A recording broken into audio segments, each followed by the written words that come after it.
صدا به این معنیه که پرنده شما از زندگی که داره راضی و خوشحاله.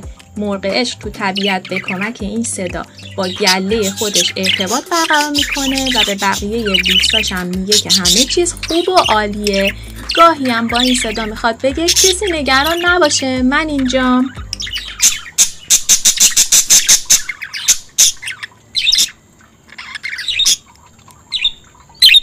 جیک جیک کردن یه صدای همه کاره به حساب میاد. جیک جیک کردن میتونه به معنی جلب توجه یا مطلع کردن شما از این موضوع باشه که آب یا غذای مرغ عشقتون تموم شده.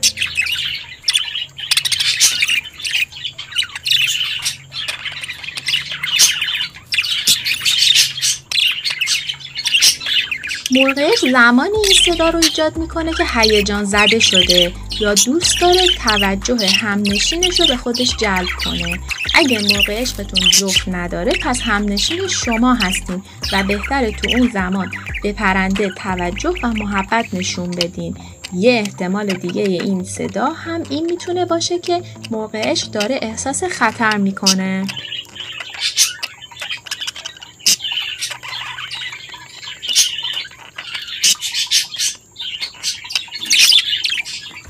مرغ عشق زمانی این صدای ناهنجار رو در میاره که میخواد بگه یه چیزی سر جای خودش نیست یا ترسیده و وحشت کرده یا که حضور یه شکارچی رو حس کرده.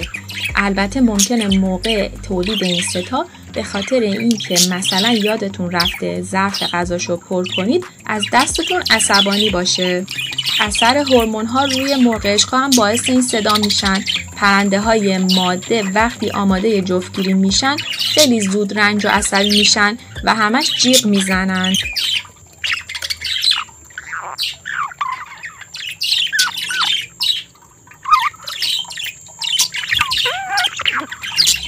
زمزمه کردن نشون دهنده شادی و خوشحالی مرغ عشقه.